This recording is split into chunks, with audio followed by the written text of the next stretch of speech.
एक मरासी ने खून की एक बोतल अतिया की और बेहोश हो गया। डॉक्टर ने पल्ले से 6 बोतलें लगाई तो इसे होश आया। होश में आते ही मरासी बोला, मौला खुश रखे जे होर बोतल चाहिए है ते बेशक कड़ लवो। एक बट और जट की बीवियां गुम हो गईं। जट, तुम्हारी बीवी कैसी थी? बट, गोरी रंगत, गुलाबी होंठ, कतरीना जैसा कद, ऐश्वर्या राय जैसी आंखें, माधुरी जैसी चाल, शिल्पा जैसे बाल, सानिया मिर्जा जैसी फिटनेस और आपकी। जट, मेरी नु मार गोली, चल पहले तेरी लपिए। किसी ने अपने पठान दोस्त से पूछा, क्या तुम मेरी शादी में हवाई फायरिंग करोगे? पठान, हवाई फायरिंग तो हर कोई करता है, तुम तो हमारा जिगर है, हम तुम्हारी शादी में खुद कुछ धमाका करेगा। टीचर, दुनिया में कितने बड़े आजम हैं? स्टूडेंट, 4। टीचर, कौन कौन से स्टूडेंट? कायदे आजम, मुगले आजम, सिकंदर आजम और मेरा चाचा हाजी आजम। एक सरदार ने अपनी जान पर खेलकर जलती हुई बिल्डिंग से 6 लोगों को निकाला, लेकिन लोगों ने फिर भी इसे मारा। क्यों? क्योंकि वो 6 के 6 लोग आग बुझाने वाले थे। ओ भाई, मारो मुझे, मारो मुझे, पाकिस्तानी फैमिलीज एक दूसरे से बहुत प्यार करती हैं। बीमार एक बंदा होता है और खिचड़ी पूरा घर खाता है। हमारे यहाँ ऐसा ही होता है। हम वहाँ के रहने वाले हैं जहाँ बात करते हुए लाइट आ जाए तो वो बात सच होती है, अगर चली जाए तो वो बात झूठी मानी जाती है। सुना है पुराने जमाने में बीवियां रात के खाने में शोहर का इंतजार किया करती थी कि वो आएंगे तो खाना खाएंगे। अब भी इंतजार करती हैं कि वो लाएंगे तो खाएंगे। चंद साल पहले की बात है कि एक सरदार के घर में पहली बार टीवी आया। घर के सभी लोग टीवी प्रोग्राम के अलावा टीवी पर आने वाले इश्तिहारात भी बड़े शौक से देखते थे। इस जमाने में टीवी पर सरदर्द से निजात देने वाली गोली का इश्तिहार लगता था, जिसमें एक खातून दिखाई दी जाती थी जिसके सर में दर्द उठता था। सर दर्द से निजात पाने के लिए वो खातून फौरन पानी के साथ वो गोली खा लेती और देखते ही देखते उसका सर दर्द ठीक हो जाता और वह खातून हंसी मुस्कुराती टीवी की स्क्रीन पर नमूदार होती। एक रोज सरदार के छोटे बेटे के सर में दर्द हुआ तो माँ ने इसे टीवी वाली गोली खाने को दी। गोली देखते ही बच्चा बोला, अम्मी ये गोली तो बेकार है, टीवी वाली आंटी कई महीनों से ये गोली खा रही है मगर उनका सर दर्द अभी तक ठीक नहीं हुआ। राशिद के हाथ में एक नया और अच्छा मोबाइल फोन था। इसके एक दोस्त ने फोन देखकर कहा, अरे वाह नया मोबाइल, ये कब लिया? राशिद ने हंसते हुए जवाब दिया, लिया नहीं, अपनी गर्लफ्रेंड का उठाया है। दोस्त, लेकिन वो क्यों? राशिद, वो हमेशा ही गिला करती थी कि तुम मेरा फोन नहीं उठाते हो, तो आज मौका देखकर मैंने उठा लिया। बड़ा हरामी हो बेटा। मोबाइल आया MP3 खत्म, मोबाइल आया टॉर्च खत्म, मोबाइल आया रेडियो खत्म। जिस दिन मोबाइल तेरे अब्बे दे हाथ आया उस दिन समझ ले बेटा तू खत्म।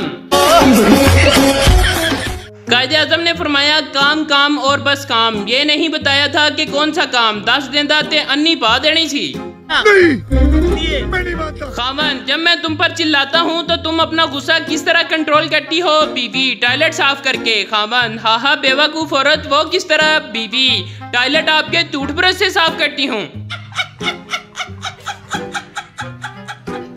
इंडियन, हमारे मुल्क में ताजमहल है लेकिन इसके अंदर परिंदा भी पर नहीं मार सकता। मिस्री, हमारे मुल्क में इतना हुस्न है लेकिन किसी लड़की को कोई छू भी नहीं सकता। अमेरिकन, हमारे मुल्क में ऐसी पुलिस है कि कोई हिले भी तो पुलिस पहुंच जाती है। पाकिस्तानी, हम वो कौम है कि मिस्र से लड़की उठाकर ताजमहल में डेट मारकर वापस आ जाएं, तब भी अमेरिका की पुलिस क्या बाप को भी पता नहीं चलेगा।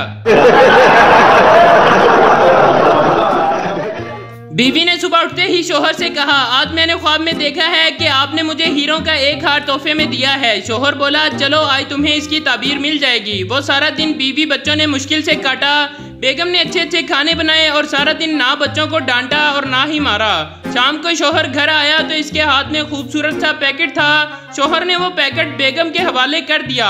अब सब बच्चे अम्मी के गिर्द खड़े बेसब्री से पैकेट खुलने का इंतजार करने लगे।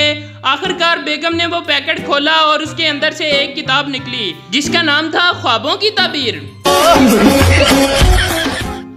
डॉक्टर सरदार से, सरदार जी आपको केले का छिलका नजर नहीं आया जो टांग तड़वा बैठे हैं? सरदार, मैं तो पाँव रख के चेक कर रहा था कि छिलके के अंदर केला तो नहीं। अभी मजा आएगा ना भिड़ो। 1965 में सियालकोट के एक गैरतमंद जवान नजीरे ने अपने दोस्त बशीरे से कहा, बशीरे चलो फौज में भर्ती होने चलें। बशीरा, यार फौज विच भर्ती ते हो जाइए पर मैनू शर्म बड़ी आंदी है। नजीरा, बशीरे इहदे विच शर्म वाली किहड़ी गल है। बशीरा, गौर नाल सुन, जे असीं भर्ती हो गए तो दो गल्लां होणगीਆਂ, या तो असीं दौड़ आवांगे या असीं ट्रेनिंग करांगे।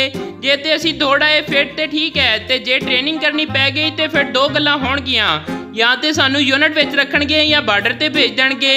जे ते यूनिट विच रखण फिर ते ठीक है, ते जे बार्डर उत्ते भेज दिता फिर दो गल्लां होणगीਆਂ, या तो दुश्मन नाल साडा अमन रहेगा या जंग शुरू हो जाएगी।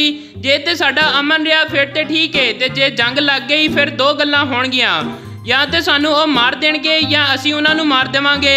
जे ते असीं उन्हां नूं मार दईए फिर ते ठीक है, ते जे उन्हां ने सानू मार दिता फिर दो गल्लां होणगीਆਂ, या साडी लाश साडे अपने चुक लैणगे या साडी लाश दुश्मन दे हत्थ आ जाएगी। जे लाश अपने चक लैण फिर ते ठीक है, जे दुश्मन दे हत्थ आ गई फिर दो गल्लां होणगीਆਂ, या तो सानू दब देणगे या जंगल विच सुੱਟ देणगे। जे दब दिता फिर ते ठीक है, जे जंगल विच सुੱਟ दिता फिर दो गल्लां होणगीਆਂ, या तो साडी लाश दरिंदे खा लैणगे या परिंदे।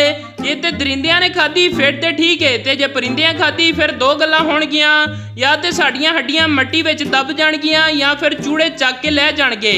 जे ते मट्टी विच दब जाण फिर ते ठीक है, ते जे चूड़े चक के लै गए तो फिर दो गल्लां होणगीਆਂ। उन्हां हड्डियां नूं पीस के चूड़े बनाणगे साबण, या ते कपड़े धोण वाला या ते नहाण वाला। जे ते कपड़े धोण वाला बनाया फिर ते ठीक है, ते जे नहाण वाला बनाया फिर दो गल्लां होणगीਆਂ, या तो उस साबण नाल नहाणगे बंदे या नहाणगीਆਂ जनानियां। जे ते बंदे नहाण फिर ते ठीक है, ते जे जनानियां नहाइयां फिर मैनू बड़ी शर्म आंदी है। ओ भाई मारो मुझे, मारो मुझे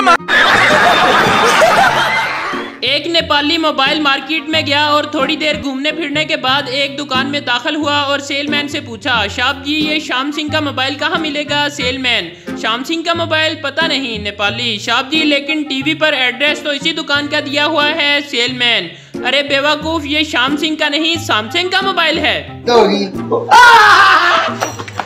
एक सरदार जी को फायर ब्रिगेड में नौकरी मिल गई। नौकरी के दूसरे दिन एक लड़की की फोन कॉल आई। लड़की, हेलो मेरे घर में आग लग गई है, आप जल्दी से अपना अमला भेज दें। सरदार, आपने आग पर पानी डाला है। लड़की, हाँ मगर आग नहीं बुझी। सरदार, फिर हमने आकर कौन सा पेप्सी डालनी है, हमने भी तो पानी ही डालना है।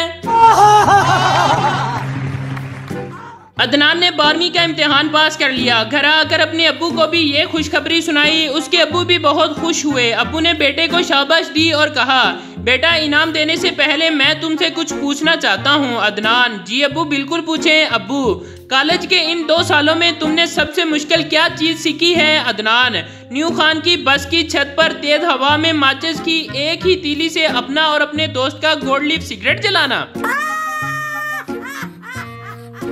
एक खातून को रास्ते में चलते हुए एक फकीर ने कहा, खुदा के लिए मुझे 5 रुपए दे दें वरना मुझे एक ऐसा खौफनाक काम करना पड़ेगा जिसके ख्याल से मेरी रूह कांप जाती है और मेरे रोंगटे खड़े हो जाते हैं। खातून ने मुतासर होकर फकीर को 5 रुपए दे दिए। फिर पूछा, बाबा जी वो खौफनाक काम क्या है। फकीर ने इत्मीनान से जवाब दिया, बेटा मेहनत मजदूरी।